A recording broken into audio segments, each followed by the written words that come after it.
Greetings, my dearest listeners. I am Escritoria Minoria the Eighth, keeper of the law. Hey, no fair. I want to do this one. Amolo, what in the world are you doing here? A third time I said it's my turn to have an episode all for myself. Pardon. Hey, my amazing listeners, it's me, Escritoria Morlo, the fourth herself. I do not believe they know who you are. You have not been properly introduced yet. Oh, what? That's... Amolo, you cannot say that. I do not think you to permit swearing from new channels. Oh. Alright then. I suppose if Her Majesty has said so. Let me take over now. Okay, great. Bye. Hey, wait, let's go!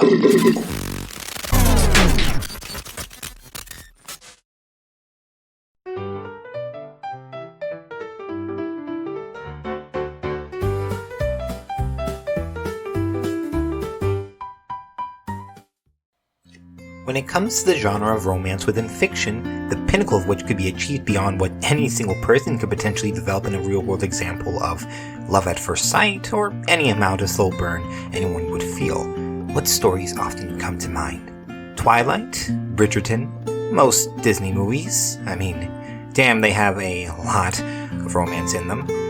Many of those examples probably come first when discussing these kinds of media representations, of how romance happens, some more realistic than others. However, there is perhaps one that you've never heard of yet. One that single-handedly embodies the entirety of cozy romance for probably the entirety of the smallest part of my mind for the last 2 years. And that is a 155 episode, minus bonus episode, mini-series where 4 college girls are shoved into a dorm room and forced to deal with their problems in a totally platonic and not at all spicy attraction towards one another. Anyway, first published on July 6, 2021, the Webtoon Mira by Amaiiuwu follows the lives of 4 sapphic women, Miranda Mira Glaze, Robin Stable, Alexandra Alex Rojas, and Sakura Cherry Kinoshita, who share a college dorm at Gege University. The story delves into their misadventures, challenges, and past traumas, all while they fall in love with one another. This wholesome and lighthearted slice-of-life series explores the struggles of being a queer adult and the beauty of polyamorous relationships, and is, by God, the best personification of vibe bleach that I have ever read in my entire life. Let's back up a bit. Born on May 20th, 2004 in New Zealand, Amaiiuwu had begun the Webtoon Mira on July 6, 2021, based on the information that I was able to find on the webtoon itself, as well as begun posting various updates and messages on March 15, 2022 within the same app, first posting the prologue to what would later become a larger narrative that would attract the attention of her now over 2,000 followers, with her other series, City of Souls, later on as well, being made on December 19, 2021, then Stellarum following soon after on March 1, 2024. When it comes into defining what makes Mira separate from the other series that plague the entirety of media representation of these kinds of relationships, it's pretty much difficult when it comes to a personified result, mostly because of the fact that it isn't a merely slice-of-life story, especially not from a more conceived point of view.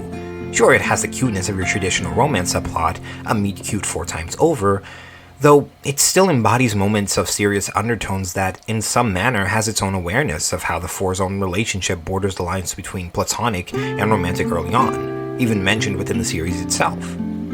A 2014 study by Julia R. Lippman, L. Monique Ward, and Rita C. Seabrook investigated how exposure to different genres of romantic screen media influences idealistic romantic beliefs. The study surveyed 625 college students and assessed their exposure to 3 romantic screen media genres: marriage-themed reality TV, romantic-themed and sub-themed RTST movies, and situation comedies. Heavier exposure to sitcoms was associated with weaker endorsement of general ideology of romanticism, and heavier exposure to RSTS movies were linked to a stronger belief that love finds a way, as well as marriage-themed reality TV associated with stronger beliefs in idealization and love at first sight. The way that romance builds upon the exaggerated moments that don't, if not rarely, happen in the real world are done so to exhibit this interest within their stories, often using cliches and tropes like love triangles or enemies to lover, tropes that are commonly seen in today's media.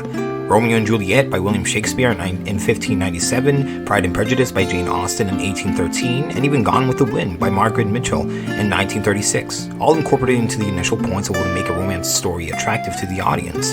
This level of suspense and adoration towards two or more fictional characters that all seemingly embody the ideas of this, idealized version of attraction between two or more people is what makes the story just that much better than most romance aspects, although that's completely a subjective opinion of mine. Alright, so what makes Mira so interesting has to do with the incorporation in the elements of traditional romance tropes between characters then, right?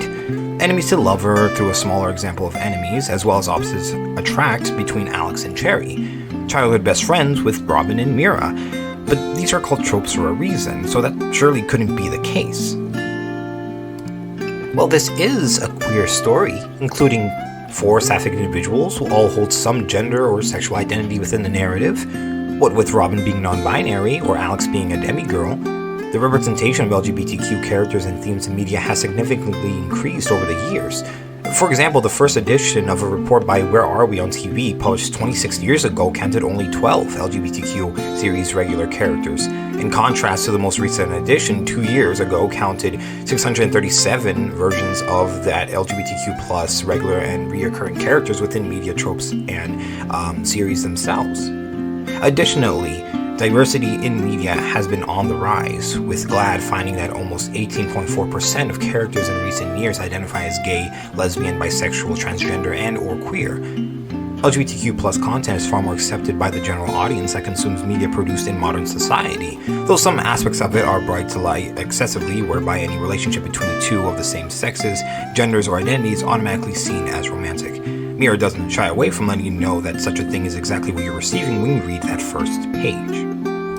Though there has to be more, as Webtoon has portrayed more than 27 series alone for casts with queer representation, and even far newer creators since that number was for advertisement purposes, not including series like A Small Following or Blights. Maybe it's the inclusion of minorities and disabilities within the story, i.e. Alex in her Cuban-Mexican Hispanic heritage, and Blueberry, another girl within the story living in a nearby dorm room who is mute. Especially since stories with these inclusions are often praised for their representation, though that's just it, stories, plural, have this inclusion as well. A 2023 paper as part of the Liberal Studies capstone at California State University, Chico, highlights the significant lack of representation in Black, Indigenous, and people of color, or BIPOC, in children's literature, citing that in 2019, only about 36% of books featuring BIPOC characters compared to 41.8% featuring white characters. Then perhaps it's the main aspect of it that emerges from its contents from the rest of the stories themselves, its own variation of polyamory.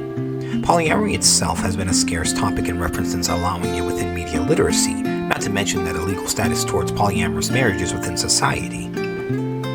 Polyamory, the practice of engaging in multiple romantic or sexual relationships within the consent of all parties involved, is gaining visibility and acceptance globally. Approximately 4 to 5% of people in romantic relationships identify as part of a consensually non-monogamous relationship.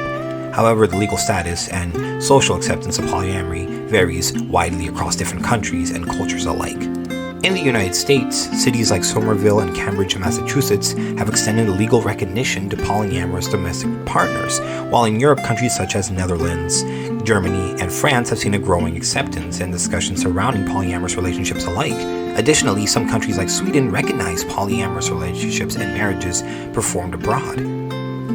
Goodreads lists 119 self-help nonfiction books in their best books for polyamory category. Additionally, there are 300 fiction books within polyamorous relationships listed on the same website.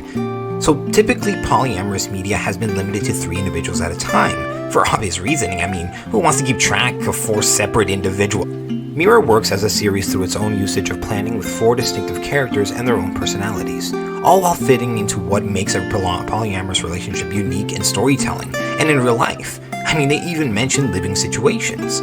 Still, considering series such as Boyfriends, another series that follows the name of numerical relationships formed between boys, as Mira, though at a much more light-hearted nature, don't completely focus on the hardships within the actual relationship and identity of the characters themselves, receiving quite a marginal difference in views and likes in comparison. Its own sister series even receives. even that main feature doesn't distinct it from the spot in one of the best literary formations of queer poly relationship stories, let alone a romance story in its own right.